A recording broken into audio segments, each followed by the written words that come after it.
Jaya TV நேயர்கள் அனைவருக்கும் இனிய சுதந்திர தின நல்வாழ்த்துக்கள். இந்த இண்டிபெண்டன்ஸ் டே நம்ம எல்லாருக்குமே வந்து ஒரு ரிமெம்பரபிள் இண்டிபெண்டன்ஸ் டேவாக தான் இருக்க போகுது. ஏன்னா ஒரு ஸ்பெஷலான டீமை வந்து நம்ம இன்டர்வியூ பண்ண போகிறோம். நிறைய சுவாரஸ்யமான விஷயங்கள் நம்ம வந்து தெரிஞ்சுக்க போகிறோம். ஸோ அந்த வகையில் முதல்ல யார் வரப்போகிறா அப்படின்னு பார்த்தீங்கன்னா, இன்றைக்கி இருக்க யூத் எல்லாருக்குமே வந்து ஒரு பயங்கரமான இன்ஸ்பிரேஷனுக்கு ஹீரோனா இப்படி தான் இருக்கணும் அப்படின்னு ஒரு இமேஜ் இருந்தது. அதையெல்லாம் பிரேக் பண்ணி இன்றைக்கி நம்ம எல்லாருடைய மனசுலையுமே ஒரு சூப்பர் ஹீரோவாக நின்றுட்டாரு அப்படின்னு தான் சொல்லணும். எந்த ரோல் எடுத்துக்கிட்டாலும் அதில் வந்து நிறைய ஹோம்ஒர்க் பண்ணி நிறைய விஷயங்கள் ரொம்ப நுனிநுட்பமாக இருக்க விஷயங்களை கூட ரொம்ப நல்லா அழகாக சூப்பராக ஒரு டெலிவர் பண்ணுவார். 6 ஏஜில் இருந்து 60 ஏஜ் வரைக்கும் எல்லாருமே அட்ராக்ட் பண்ணக்கூடிய ஒரு நபர். இப்போவே நீங்கள் எல்லாரும் டெஃபினட்டாக கெஸ் பண்ணியிருப்பீங்க. செல்லமாக வந்து அவரை தமிழ்நாட்டுடைய தங்க மகன் அப்படின்னே சொல்லலாம். ஸோ லெட்ஸ் வெல்கம் நம் தமிழ்நாட்டுடைய தங்க மகன் தனுஷ் கே ராஜா அவர்கள். எனக்கு ஒன்றும் புரியலையே.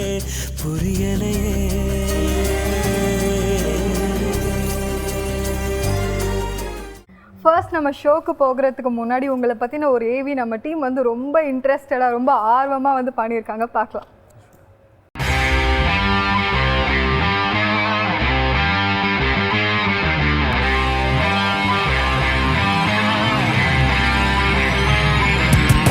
தன்னை மதிப்பவரை சினிமா மரியாதைக்குரிய இடத்தில் வைத்து அழகு பார்க்கும் என்பதற்கான வாழும் உதாரணம் தனுஷ்.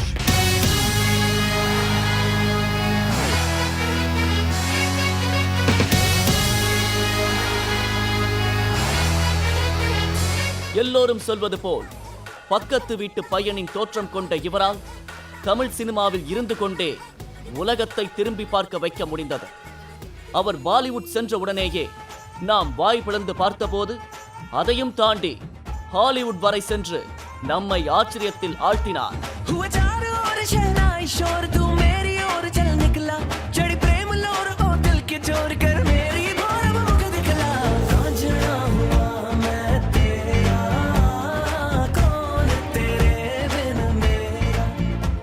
எண்ணத்தின் துணிவும் நோக்கத்தில் தெளிவும் அவர் தொட்டதெல்லாம் துலங்க வைத்தது. நடிகராக இவர் வசூலையும் விருதுகளையும் வாசலில் வரிசை கட்டி நிற்க வைத்தார். அம்மா அம்மா நீ எங்க அம்மா. எழுத்தாளராக இவர் தன் எளிமையான வரிகளால் ரசிகனின் நெஞ்சத்தில் நீங்காத இடம் பிடித்தார். தயாரிப்பாளராக இவர் தன்னை சுற்றியிருக்கும் இளந்திறமைகளை அடையாளம் கண்டதோடு வாய்ப்பளித்தும் அரவணைத்தார். இந்த வில்லாளனின் அம்பிற்கு வெற்றிக்குறி தப்பியதே இல்லை. யாரும் தொடாத களத்தில், பயணம் செய்யாத தளத்தில் பாயத் தயாராகும் தொடரே இவரது சினிமா பயணத்தில் ஒரு மைல்கல்லாக அமையும் என்பதில் எந்த சந்தேகமும் இல்லை. இவரை சுதந்திர தின சிறப்பு நிகழ்ச்சிக்கு ஜெயா டிவி வரவேற்கிறது. கொஞ்சம் ஓவராக இருந்தது. My thanks to the team. Thank you so very much sir. உங்களை வந்து எங்கள் ஷோவில் வச்சுக்கிறது it's so much of honour and pleasure for us to have you in our show. So இன்றைக்கி வந்து இண்டிபெண்டன்ஸ் டே எனக்கு ரொம்ப மெமரபிளான ஒரு இண்டிபெண்டன்ஸ் டே. ஏன்னா உங்களோட வந்து இந்த ஷோவில் இருக்கிறது. ஸோ இண்டிபெண்டன்ஸ் டே அப்படின்னு ஃப்ரீடம் அப்படின்னா உங்களுடைய பெர்ஸ்பெக்டிவில் ஃப்ரீடம்னா என்ன? நம்ம எண்ணம் போல் இருக்கிறது தான், அவ்வளோதான். எண்ணம் போல் இருக்கிறது, நம்ம எண்ணம் போல் இருக்கிறது ஃப்ரீடம். அதில் நமக்கு மற்றவங்களை காயப்படுத்தாமல், யாரையும் ஹர்ட் பண்ணாமல், ஹார்ம் பண்ணாமல், அடுத்தவங்களுக்கு கெட்டது நினைக்காம நம்ம எண்ணம் போல் நம்ம இருக்கிறது தான் ஃப்ரீடம். எனக்கு தெரிஞ்ச சின்ன அறிவுக்கு என்ன தோணுதோ அவ்வளோதான். விமனுக்கு ஃப்ரீடம் அப்படின்னா அது என்னன்னு நீங்கள் நினைக்கிறீங்க? உங்கள் வீட்லேயே வந்து ஒரு சக்ஸஸ்ஃபுல் டிரெக்டர் இருக்காங்க, உங்கள் ஒர்க் பண்ண ஹீரோயின் ஆகட்டும் யாராக இருந்தாலும் அவங்களுக்கான ஃப்ரீடம் நீங்கள் கொடுக்குறீங்க. ஸோ விமனுக்கு ஃப்ரீடம்னா என்ன? விமனுக்கு ஃப்ரீடம்னா என்னன்னா அதை ஒரு தனி சாப்டராக நம்ம பேசக்கூடாது. அது விமனுக்கு ஃப்ரீடம், மெனுக்கு ஃப்ரீடம் வேறு வேறு கிடையாது, எல்லாம் ஒன்று தான். நம்ம ஒரு ஆணுக்கு எந்த அளவுக்கு வந்து இந்த சமுதாயத்தில் வந்து தனக்கு தான் நினைக்கிறத செய்யவோ, தான் நினைக்கிறத சாதிக்கவும், தான் போக வேண்டிய உயரத்தை தொடவும் எந்த அளவுக்கு ஒரு சுதந்திரம் இருக்கோ, அது இல்லைன்னா ஒரு வெளியே போகிறதுக்கோ இல்லை வீட்டில் இருக்கிறதுக்கோ ஒரு ஆணுக்கு எந்த அளவுக்கு சுதந்திரம் இருக்கோ பெண்ணுக்கும் அந்த அளவுக்கு சுதந்திரம் இருக்குது. அதனால் தனியாக பெண்ணுக்கு சுதந்திரம்னு அதை தனியாக பிரித்து பேசுகிறதே தப்புன்னு தான் நான் நினைக்கிறேன். ஆணுக்கும் பெண்ணுக்கும் சுதந்திரங்கிறது ஒன்று தான், மனுஷங்க தான், அவ்வளோதான். ரொம்ப நாளாக கேட்கணும் அப்படின்னு வந்து நான் வெயிட் பண்ணிட்டு இருந்தேன். இப்போ தான் அதுக்கான சான்ஸ் கிடைச்சிது. அது என்னன்னா, அது எப்படி சார் நீங்கள் எது பண்ணாலும் இட்ஸ் சக்ஸஸ். நீங்கள் ஒரு பாட்டு பாடினீங்கன்னா அது வேர்ல்ட் வைட் ஃபேமஸ் ஆகி அது ஒரு வைரல் ஆகி அது ஒரு ட்ரெண்ட். நீங்கள் வந்து ஒரு படத்தை ப்ரொடியூஸ் பண்ணிங்கன்னா அந்த படம் வந்து அவார்ட் வாங்கும். நீங்கள் ஒரு டான்ஸ் பண்ணிங்கன்னா அந்த டான்ஸ்க்குன்னு ஒரு அவார்ட் டெஃபினட்டாக இருக்கும். ஆஸ் அ ஆக்டராக எல்லா வகையிலையும் ஒரு successful person. How it is possible and what is the secret behind it? அம்மா அப்பா ஆசீர்வாதம், கடவுள் ஆசீர்வாதம், சரியான மனுஷங்களை சரியான நேரத்தில் சந்திக்கிற ஒரு அதிர்ஷ்டம்னு கூட சொல்லலாம். அதுக்கு மேலே அதுக்கப்புறம் அதை தாண்டி நம்மளுடைய எவ்வளோ தூரம் நம்ம உழைக்கிறோமோ அதுக்கு தகுந்த மாதிரி அதிர்ஷ்டம் அந்த உழைப்பை பின்னாடி தொடர்ந்து வந்துகிட்டே இருக்கும். பாய் நெக்ஸ்ட் டோர் அப்படிங்கிற ஒரு இமேஜில் வந்து நீங்கள் இன்ட்ரோடியூஸ் ஆனீங்க. அண்ட் அதுக்கப்புறம் வந்து உங்களுடைய சக்ஸஸ் அப்படிங்கிறது எல்லாருமே வந்து பிரம்மாண்டமாக வியப்பாக பார்த்த ஒரு விஷயம். கோலிவுட் டு பாலிவுட், பாலிவுட் டு இப்போ ஹாலிவுட் அப்படிங்கிறது வந்து ஒரு மாஸ் ஹீரோவாக, சூப்பர் ஹீரோவாக எங்களுடைய மனசுலலாம் நீங்கள் நின்றுட்டீங்க. ஆனால் இன்னமும் உங்களுடைய ரோல்ஸ், நீங்கள் செலக்ட் பண்ணுற ரோல்ஸ்லாம் வந்து ரொம்ப ஒரு எக்ஸ்பெரிமெண்டல் ரோல் அப்படின்னே சொல்லலாம். இந்த தொடரி படத்துலையும் பார்த்தீங்கன்னா வந்து பாய் நெக்ஸ்ட் டோர் இமேஜ் அந்த ஒரு ரோல் தான் நீங்கள் சூஸ் பண்ணியிருக்கீங்க. ஸோ அது எப்படி, எதனால்? இல்லை, அப்படி ஒரு மாஸ் ஹீரோவும் இப்போ மாறி மாறி ஒரு ஃபில்மே வந்து கண்டினியூஸாக பண்ணிகிட்ருக்க முடியாது. பண்ணிகிட்டு இருந்தால் ஒரு டைம் வரைக்கும் ஓகே. அதுக்கப்புறம் வந்து பார்த்திங்கன்னா எல்லா படமும் ஒரே படம் மாதிரி இருக்கும், சலிச்சு போயிடும், பார்க்கவும் ஒரு இன்ட்ரெஸ்ட் இருக்காது. அண்டு வேறு எதுவும் நான் பண்ணாலும் அக்செப்ட் பண்ணிக்காத ஒரு இடத்துக்கு நான் போயிடுவேன். அது மட்டுமே பண்ணக்கூடிய ஒரு இடத்துலையும் போய் மாட்டிக்கும். அதனால் மாறி மாறி பண்ணிகிட்ருக்கணும் அப்படிங்கிறது ரொம்ப முக்கியம். அது வந்து ஒரு கட்டாயம்தான், அது நிச்சயமாக பண்ணணும்.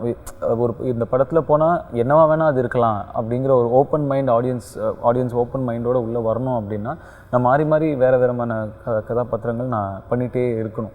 ஒரு படம் ஒர்க் ஆகுது, இப்போ மாறி ஒரு மாஸ் கமர்ஷியல் சக்ஸஸ் ஆகுது அப்படின்றதுனால கண்டினியூஸாக மாறி மாறி நான் படம் பண்ணிட்டு இருந்தேன்னா மாட்டிக்குவேன், வேறு எதுவுமே நான் பண்ண முடியாதபடி ஆகிடும். ஸோ மாறி மாறி பண்ணணும். இப்போ தொடரியும் நீங்கள் பார்த்தீங்க அப்படின்னா ரொம்ப out and out commercial film, comedy, romance, நல்ல காமெடி, நல்ல ஃபுல் படம் காமெடி இருக்கும், ஃபுல் படம் ரொமான்ஸ் இருக்கும், ஒரு எக்ஸிபிஷன் மாதிரி இருக்கும். இப்போது பிரபு சாலமன் சார் வந்து எப்படி சொல்லுவாருன்னா, ஒரு ஒரு கரகாட்டக்காரன் படத்தில் ஒரு மூடு இருக்கும் இல்லைங்களா, ஃபுல் படமும் வந்து ஒரு ஃபெஸ்டிவல் மாதிரியே இருக்கும். இது வந்து ஒரு ட்ரெயினில் அப்படி இருக்கும், ஒரு ட்ரெயின்லேயே வந்து ஃபுல் படம் ஒரு ஃபெஸ்டிவல் மாதிரி இருக்கும். அவ்வளோ ஒரு ஃபுல் நல்ல ஆக்ஷன் பிளாக்ஸ், நல்ல அட்வென்ச்சர் பிளாக்ஸ், இந்த ஃபுல்லாக கம்ப்ளீட்டாக ஒரு கம்ப்ளீட் கமர்ஷியல் பேக்கேஜ் தான். ஆனால் அதில் ஒரு சராசரி மனிதனை வந்து பிரபு சாலமன் சார் வச்சுருக்க ஒரு சாதாரண ஒரு பையன், பூச்சியப்பனுங்கிற ஒரு பேண்ட்ரியில் வேலை செய்கிற ஒரு பையன், சாதாரண பையனை வச்சுருக்காரு. இந்த பூச்சியப்பன்கள் வந்து அந்த பூச்சியப்பன் ஒரு ரொம்ப இன்னசென்ட்டான ஒரு நாட்டியான பையன், ஆனால் அவன்கிட்ட ஒரு இன்னசென்ஸ் இருக்கும். ஸோ ரொம்ப பியூட்டிஃபுல்லான ஒரு கேரக்டரைசேஷன், ரொம்ப கஷ்டமான நேரத்தில் கூட எக்ஸ்பெக்ட் பண்ணாத ஒரு விஷயங்கள்லாம் பண்ணுவான். So very sweet role and I am very happy and very thrill. Audience சீக்கிரமாக படத்தை பார்க்கணுங்கிறதுக்காக நான் படத்துலேருந்து இப்போ வரைக்கும் நீங்கள் நடிச்சிட்டு இருக்க படம் வரைக்கும் எல்லாத்துலேயுமே நாங்கள் வந்து தனுஷா எதுலேயுமே பார்த்ததில்ல. உங்களுடைய மேனரிசம் சரி, சிரிப்பு, நடக்கிறது, இந்த மாதிரி ஒவ்வொரு விஷயமும் புதுசாக இருக்குது. உங்களுடைய ஒவ்வொரு படம் பார்க்கும்போதும் இப்போ நமக்குன்னு ஒரு இமேஜ் இருக்கும், இந்த ஹீரோ இப்படி தான் நடப்பார், இந்த ஹீரோ இப்படி தான் சிரிப்பார், இந்த ஹீரோ இப்படி தான் பார்ப்பார், அந்த மாதிரி. பட் உங்களுடைய படம் பார்க்கும்போது அந்த ஃபீலே வரல. ஸோ நீங்கள் ஒவ்வொரு படத்துக்கும் ஹோம்ஒர்க் பண்ணுவீங்களா? To an extent. பேசிக்காக வந்து ஒரு டைரக்டரே வந்து நமக்கு வந்து எல்லா டேட்டாவும் கேதர் பண்ணி நம்ம கொடுத்துருவாங்க. அவங்க தான் மேக்ஸிமம் ஹார்ட் ஒர்க் பண்ணுறது, நம்ம அதை வாங்கி பண்ணுறது தான் நம்ம வேலை. ஸோ டைரக்டருடைய வேலை தான் இதில் டைரக்டருடைய பங்கு தான் இதில் ரொம்ப முக்கியம். நீங்கள் இந்த காம்ப்ளிமெண்ட் எனக்கு கொடுக்கறதுல பாதி அவங்களுக்கு போய் சேர்ந்துடும், இயக்குநர்களுக்கு போய் சேர்ந்துடும். மீதி ஆஃப்கோர்ஸ் நான் வந்து ஒரு சில விஷயத்தில் கொஞ்சம் கான்ஷியஸாக டிசிஷன் எடுப்பேன்.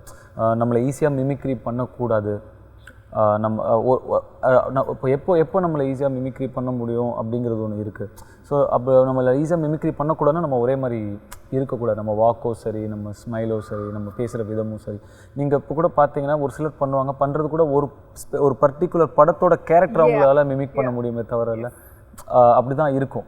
ஸோ மேபி இது என்னுடைய ஒரு எஃபர்ட் தான். இதில் நான் சக்ஸஸ்ஃபுல்லாகவும் இருக்கலாம், இது நாளைக்கு ஈஸியாக என்னை மிமிக் பண்ண முடிஞ்சாலும் முடியலாம். பட் அதை நான் கான்ஷியஸாக எடுக்கிற எஃபர்ட் தான். நம்மளை ஈஸியாக மிமிக் பண்ணக்கூடாது. ஏன்னா கொஞ்சம் வேறு மாதிரி இருக்கணும். நம்மளுடைய நீங்கள் சொன்ன மாதிரி வாக்லேருந்து ஸ்மைல்லேருந்து எவ்வளோ டிஃப்ரெண்ட்டாக பண்ண முடியுமோ ஒரு படத்துக்கும் இன்னொரு படத்துக்கும் ஒரு டிஃப்ரென்ஸ் இருக்கணுங்கிறதுல கொஞ்சம் கான்ஷியஸாக எஃபர்ட் எடுப்பேன். மேபி 100ல் நான் 10% சக்ஸஸ்ஃபுல்லாக இருக்கலாம், இல்லை 20% சக்ஸஸ்ஃபுல்லாக, இல்லை 70% கூட சக்ஸஸ்ஃபுல்லாக இருக்கலாம். அது எனக்கு தெரியல. பட் அந்த எஃபர்ட் நான் எடுக்கிறது உண்மை. தொடரி படத்தில் பார்த்தீங்கன்னா நீங்கள் வந்து பிரபு சால்மன் சார் கிட்ட கொஷினே கேட்காம எப்போ சார் ஷூட் அப்படின்னு டைரெக்டாக வந்து ஸ்டார்ட் பண்ணிட்டீங்களா? அந்த ஒரு கான்ஃபிடென்ட், அந்த ஒரு ஃபோர்ஸ் எதனால்?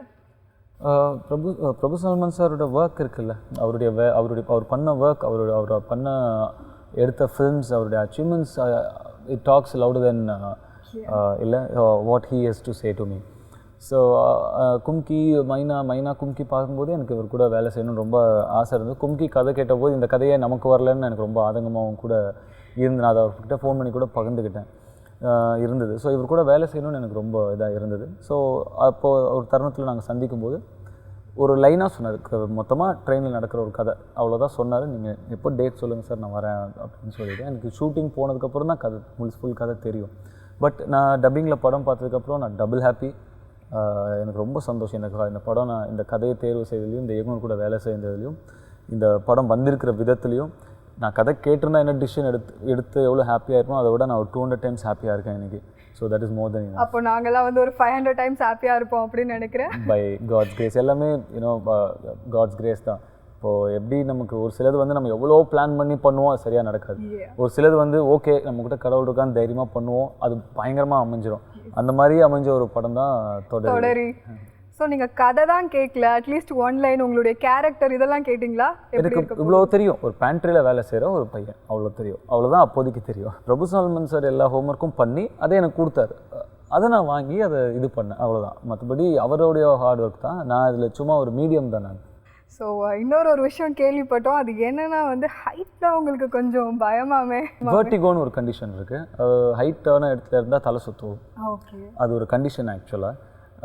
அது எனக்கு 2003 வரைக்கும் இல்லை, 2002 நினைக்கிறேன், 2003 வரைக்கும் இல்லை. 2003ல் ஒரு 15 ஃபீட்லேருந்து விழுந்து என்னுடைய கை 2 உடஞ்சி போயிடுச்சு.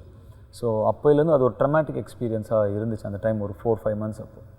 ஸோ அதுலேருந்து எனக்கு ஹைட்டுனா டிசினஸ் வரும், கொஞ்சம் தலை சுற்று இருக்கும், கால்லாம் குறுன்னு பண்ணும், கொஞ்சம் ரொம்ப ஈஸியாக அன்கம்ஃபர்டபுளாக இருக்கும்.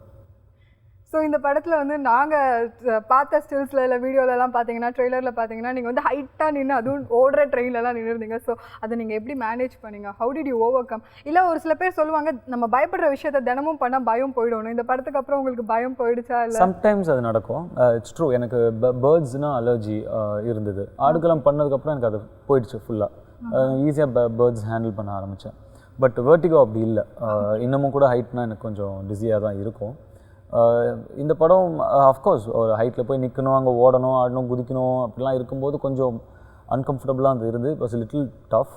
பட் ஆனால் நம்ம பக்கத்துலேயே டைரக்டர் வேலை செய்கிறத பார்க்குறோம், அங்கே அந்த மனுஷன் வந்து அவ்வளோ கஷ்டப்பட்டுருக்க, மேலே ஏறுறாரு, கீழே குதிக்கிறாரு, ஓடுறாரு. அவரே நான் ஒன்று விஷயம் பண்ணணுன்னா அவரே முன்னாடி ஏறி முதல்ல அவர் அதை பண்ணி பார்க்குறாரு. அவர் படுற கஷ்டத்தெலாம் பார்க்கும்போது இங்கே போய் நம்ம வந்து சார் எனக்கு இது கஷ்டமாக இருக்குன்னு எப்படி சொல்கிறது, பேசாமல் வாய்மூட்டை எப்படியா பண்ணிவிடுவோம் அப்படின்னு சொல்லிட்டு நம்ம அப்படியே பண்ணுறது தான். ப்ளஸ் எனக்கு எவ்வளோ சௌகரியம் பண்ணி கொடுக்க முடியுமோ அந்த அளவுக்கு அவர் எனக்கு சௌகரியமும் பண்ணி கொடுத்தாரு. ஸோ அதுக்கு அந்த கிரெடிட்டும் என்னோடய டைரக்டர் தான் போகும்.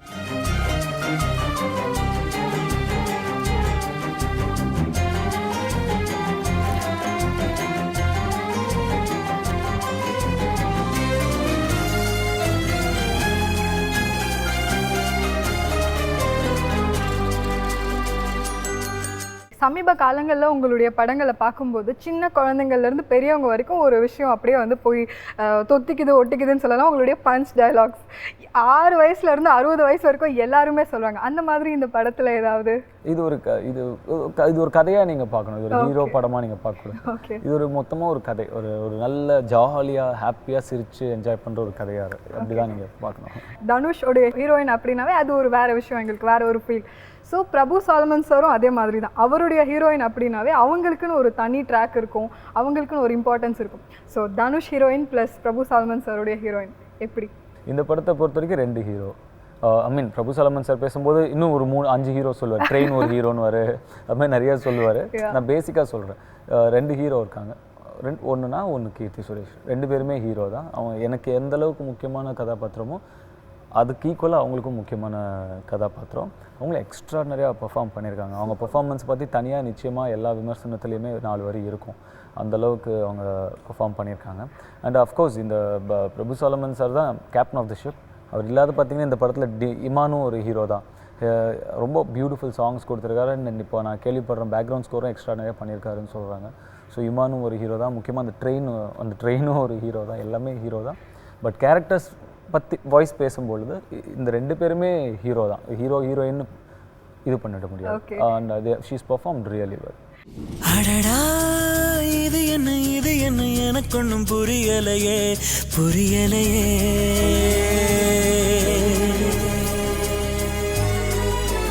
நிறைய விஷயம், ரொம்ப சுவாரஸ்யமான விஷயம், நிறைய இன்ஃபர்மேட்டிவாக நம்ம தனுஷ் வந்து நம்மக்கிட்ட பேசிகிட்டு இருக்காரு, நிறைய விஷயம் ஷேர் பண்ணிட்டு இருக்காரு.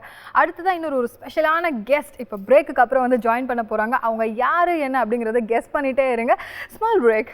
பிரபு சாலமன் சாரை மீட் பண்ணிட்டு அந்த கதை கேட்டு நான் வெளியில் வந்தபோது அந்த ஒரு எனக்கு இப்போவும் ஞாபகம் இருக்குது, அந்த smile on my face. Dhanush sir, Prabhu Solomon sir அப்படிங்கிற அந்த ஒரு ஹாப்பினஸ் இருந்தது.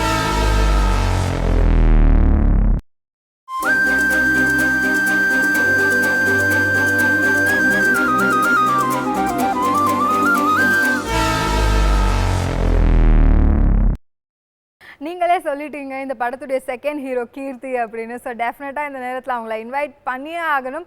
So let's welcome. இவங்களை பற்றி சொல்லணும்னா தமிழ்நாட்டில் இருக்க பசங்க எல்லாருமே இப்போ வந்து இவங்க மேலே ஒரு கண்ணாக தாங்க இருக்காங்க. அது மட்டும் இல்லை, ஹீரோயின் அப்படின்னாவே வந்து சைஸ் 0ல் அப்படி தான் இருக்கணும் அப்படிங்கிற ஒரு ட்ரெண்டெல்லாம் தாண்டி இப்போ ரொம்ப க்யூட்டாக, பப்ளியாக, எக்ஸ்ப்ரெசிவாக வந்து ரொம்ப பியூட்டிஃபுல்லாக இருக்காங்க. So let's welcome the one and only Keerthy Suresh on stage.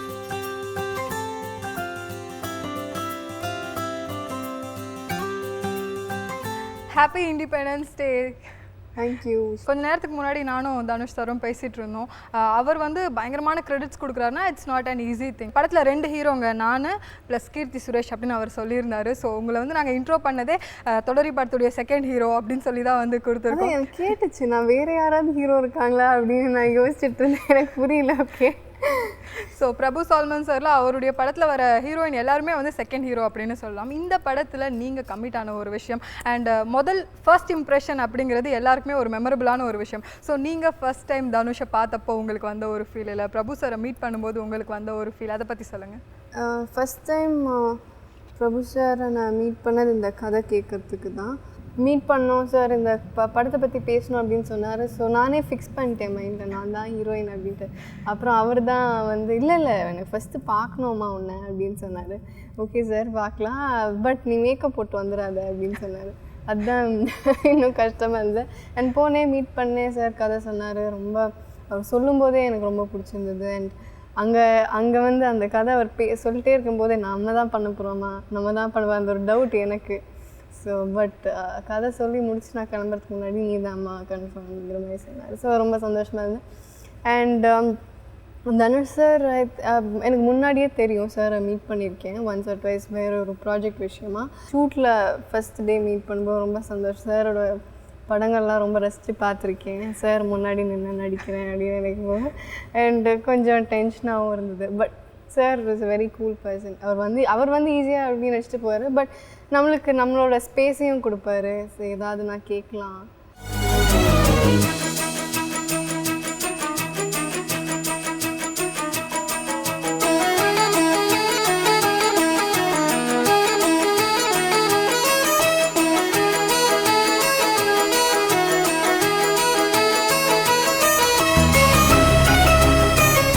Dhanush sir தான் ஹீரோ அப்படின்ற போது உங்களுக்கு அந்த ஒரு ஃபீல் எப்படி இருந்தது? பிரபு சாலமன் சாரை மீட் பண்ணிட்டு அந்த கதை கேட்டு நான் வெளியில் வந்தபோது அந்த ஒரு எனக்கு இப்போவும் ஞாபகம் இருக்குது, அந்த smile on my face.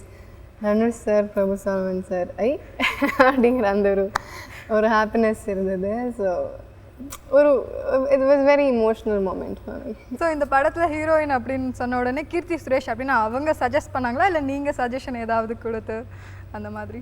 டைரக்டரோட decision தான்.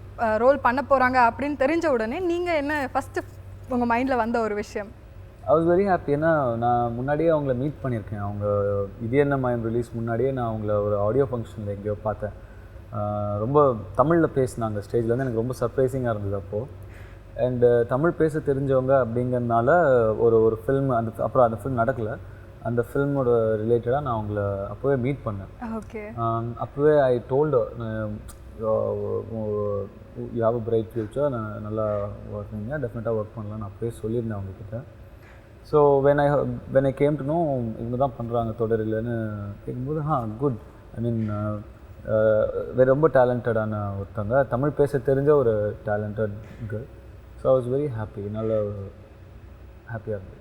சூப்பர். எப்போவுமே வந்து நீங்கள் வந்து ஒரு இவங்கன்னா இப்படி தான் இருக்கணும் அப்படிங்கிற ஒரு இமேஜை வந்து எப்போவுமே நீங்கள் பிரேக் பண்ணிவிடுவீங்க. அதுதான் உங்களுடைய ஒரு மிகப்பெரிய சக்ஸஸ்க்கு ஒரு ரீசன். ஸோ நீங்கள் வந்து எங்கள் மனசில் சூப்பர் ஹீரோவாக நின்னது காரணமும் அப்படி தான். தனுஷுடைய ரோல் என்ன அப்படிங்கிறத அவர் சொல்லியிருந்தார். ஸோ நான் வந்து இப்படி தான், இந்த ரோல் தான் என்னோடது அப்படின்னு. பட் உங்களுடைய ரோல் வந்து எங்களால் கெஸ் பண்ணவே முடியல. பார்த்தீங்கன்னா ஒரு பக்கம் ட்ரெயினில் ஓடுறீங்க, ஆடுறீங்க, சாங்ஸ் எல்லாம் கேட்டால் ஒரே சிங்கிளாக இருக்கவங்களுக்கு கூட லவ் வந்துடும் போல் அந்த லெவலுக்கு இருக்க பாட்டெல்லாம் சொன்னீங்க. சொல்லுங்கள் உங்களுடைய ரோல் பற்றி. நான் ஆக்சுவலாக ஒரு டச்-அப் கேர்ள், ஒரு ஆக்ட்ரஸோட ஒரு touch-up girl. And I am a Malayali. அதில் நான் ஒரு மலையாளி. ஸோ அதுதான் பேசிக் ஐடியா. உசுறு வந்துருச்சு உன்னை வாரி அணைக்க சொல்லிருச்சு. தளபதி படம் பார்த்துருக்கீங்களா? அதில் உங்கள் மெகா ஸ்டார் மம்முட்டிக்கு எங்கள் சூப்பர் ஸ்டார் ரஜினி தான் சார் பாதுகாப்பு. நாங்களும் பெரிய ஆள் தான் சார். பிரபு சால்மன் சாரே வந்து ஐ திங்க் அவர் எல்லா ரோலுமே பார்ப்பாருன்னு நினைக்கிறேன். உண்மையாகவே அவர் நிறைய ஆக்சுவலாக இதில் வந்து ஒரு சாங்கில் நீங்கள் ட்ரெயின் மேலே ட்ரெய்லரில் பார்த்துருப்பீங்க, லைக் டான்ஸ் ஆடுற மாதிரி இருக்கும். அது ஆக்சுவலாக ஐ திங்க் வி ஷாட் கோவாவில் ஷூட் பண்ணுவாங்க சார். ஒரிசா பார்டர் அந்த ராய்கடா ஷூட் பண்ணேன். அப்போ ராய்கடா ஷூட் பண்ணேன். அப்போது அங்கே வந்து டான்ஸ் மாஸ்டர்லாம் கிடையாது. நானும் சார் அந்த ட்ரெயின் மேலே ஏறுறதுக்கு முன்னாடி என்ன பண்ணலான்னு நாங்கள் தான் கொரியோகிராஃபி, சார் தான் மெயின். நானும் சைடில் ஓகே சார் இப்படி பண்ணலாம் அப்படி பண்ணலாம். ஸோ சார் வந்து மல்டி டேலண்டட். ஆமாம், மல்டி டேலண்டட். எந்த கேள்வி கேட்டாலும் சார் சொல்லாமா வேணாமா இல்லை என்ன சொல்லலாம் மாற்றி நீங்கள் 2 பேரும் வந்து ரொம்ப யோசிக்கிறீங்க. ஸோ அவரையும் வந்து நம்ம ஸ்டேஜுக்கு கூப்பிட்டுடலாம். So let's go for a small break in Thodari தனுஷுடன் ஒரு பயணம். இந்த படம் சக்ஸஸ் ஆகுதுன்னா நடித்த சின்ன சின்ன கேரக்டர்ஸ்லேருந்து நான் மைனாவில் சந்திச்சிருக்கேன். எல்லாருமே பிஸி ஆகிடுவாங்க ஒரு 5 வருஷத்துக்கு. So there is a big life in it. அதை நம்ம விளையாட்டாக விளாண்டுறக்கூடாது. நம்ம